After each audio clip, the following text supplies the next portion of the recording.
Bonjour à tous et bienvenue dans ce nouvel épisode de Retors, l'émission qui vulgarise le véhicule électrique. Avant de commencer, je vais vous demander de vous abonner, d'activer la cloche, de mettre un pouce bleu à la vidéo, tout ça. C'est vraiment important, ça permet de faire vivre la chaîne et ça nous permet surtout d'avoir un peu plus d'impact quand on va demander des informations auprès des personnes qui les détiennent. Donc aujourd'hui, on va parler dans cet épisode de la recharge, encore une fois. Sauf qu'on va s'attarder sur le prix de la recharge. On a tous lu sur internet, dans les commentaires sur les réseaux sociaux, des gens qui disaient que notre facture d'électricité va exploser du fait qu'on va rouler en véhicule électrique, que ça coûte vraiment très cher de pouvoir utiliser ce type de véhicule. Mais qu'en est-il réellement ? C'est le moment de le savoir. Générique.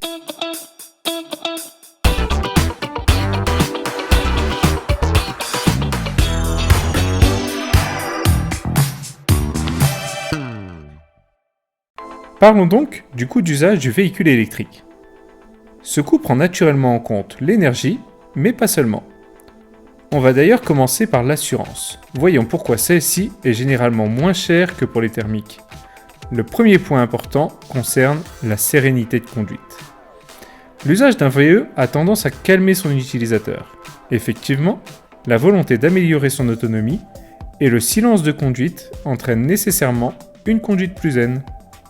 En parallèle, il faut signaler que les véhicules électriques disposent très souvent d'aides à la conduite assez développées. Cela a pour effet de limiter le nombre et la gravité des accidents. Les assureurs voulant aussi développer leur image écologique, ils auront tendance à favoriser les véhicules électriques. Et pour finir avec ce premier point, il est bon de signaler que les contrats d'assurance de véhicules électriques sont dispensés de certaines taxes, synonymes de baisse de prix du contrat. Abordons à présent la maintenance et l'entretien. Si les VE sont très différentes de leurs cousines dinosaures, elles restent cependant des voitures avant tout. Voyons donc ce qu'on va trouver comme similitude entre ces deux motorisations. Première chose, les électriques utilisent toujours des pneumatiques. Il faudra donc continuer de les changer après quelques milliers de kilomètres. C'est pareil pour les amortisseurs qui s'useront aussi vite que pour les thermiques, tout comme l'ensemble des trains roulants.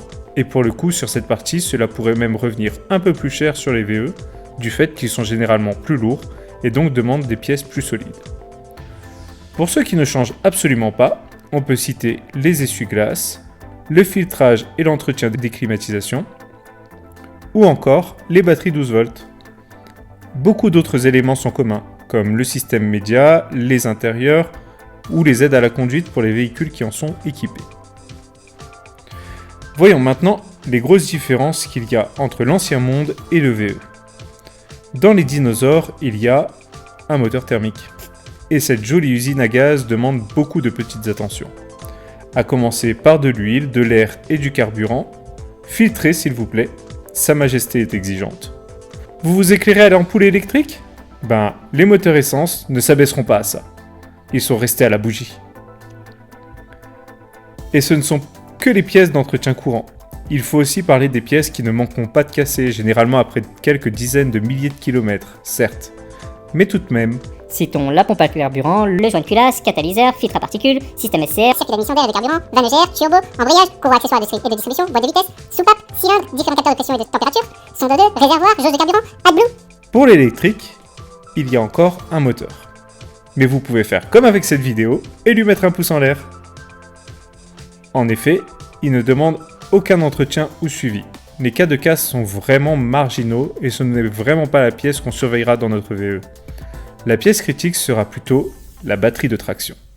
Très chère à remplacer, on n'a pas très envie d'avoir à en supporter le coût. Et ça tombe bien, puisqu'elle est garantie entre 7 et 8 ans en fonction des marques. De quoi voir venir. Mais il est vrai qu'il y a plein d'autres nouveaux éléments dans une voiture électrique, tels que les câbles de recharge, les chargeurs embarqués, des convertisseurs DC-DC, bref. Tout cela reste cependant plus fiable que les milliers de pièces en mouvement dans un moteur thermique.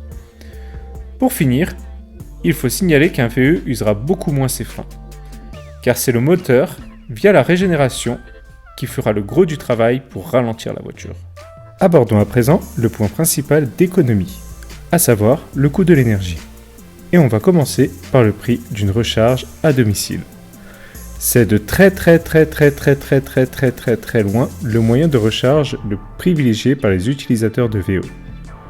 Brancher votre voiture chez vous vous coûtera 15 centimes du kilowattheure au tarif actuel. Et cela m'amène à répondre à la question d'un de nos abonnés. Le coût varie-t-il en fonction de l'appareil de recharge utilisé ?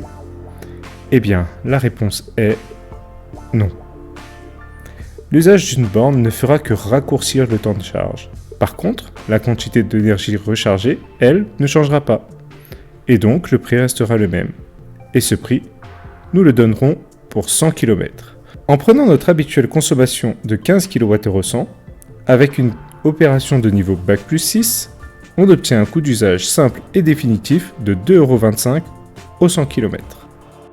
Mais on peut se charger aussi à l'extérieur. Et là, c'est une toute autre histoire. Et on va commencer par les bornes. Le premier cas, facile, ce sont les bornes gratuites. Il y a 57 points de charge répartis à La Réunion. Et chacun de ces points de charge gratuits dispose d'une ou plusieurs bornes. Elles sont dans des lieux publics et vous les retrouverez sur ChargeMap, le lien est en description. La recharge étant gratuite, elle vous coûtera environ 0,0 €. Mais attention à leur disponibilité. Prenons l'exemple d'un point avec 3 bornes. Formidable. Sur ces 3 bornes, la première est occupée par une voiture qui se recharge. La deuxième est squattée, parce que les dinosaures ne sont pas toujours très respectueux du nouveau monde. Chouette, donc il reste une place. Raté, la borne est en panne. Soudain, malgré ma voiture verte, je vois rouge.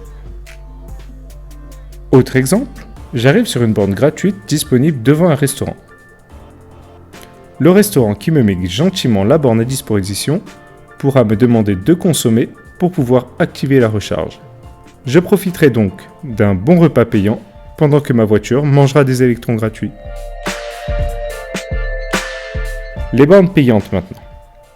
Elles sont disponibles sur le site FreshMile en description et sont réparties sur 39 points, avec encore une fois une ou plusieurs bornes disponibles sur chaque point.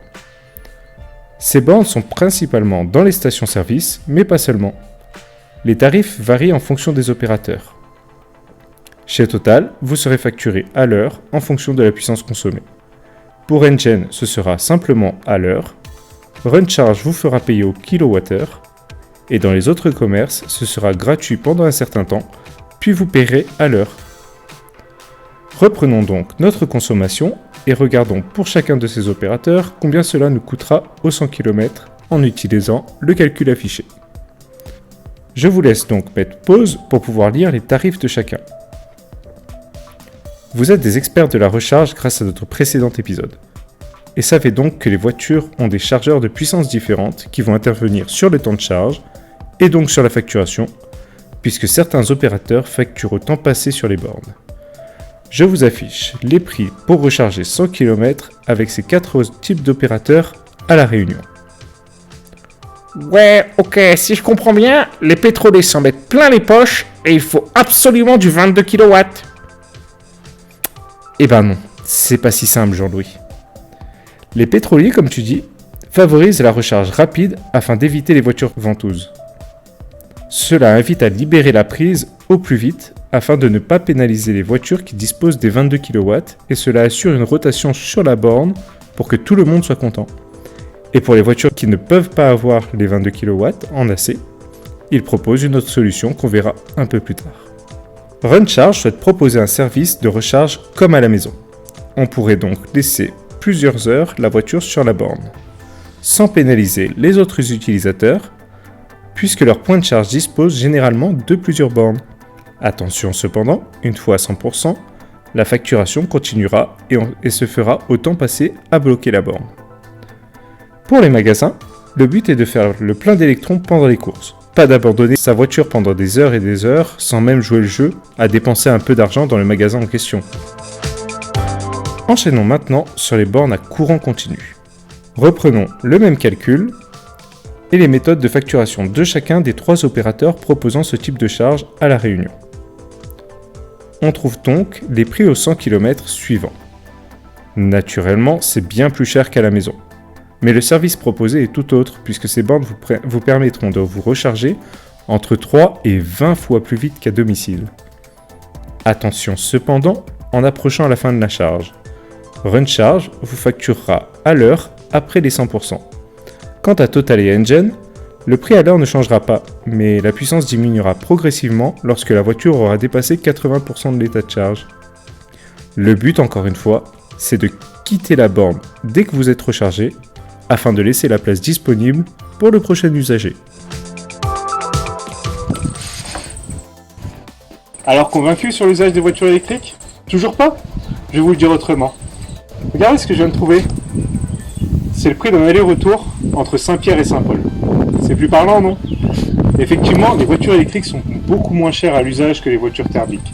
Je ne l'ai pas vraiment montré dans cette vidéo, on s'est vraiment concentré sur la voiture électrique, mais ça pourra faire l'objet d'une autre vidéo, à savoir la comparaison entre l'ancien monde et le monde actuel, c'est-à-dire la voiture électrique.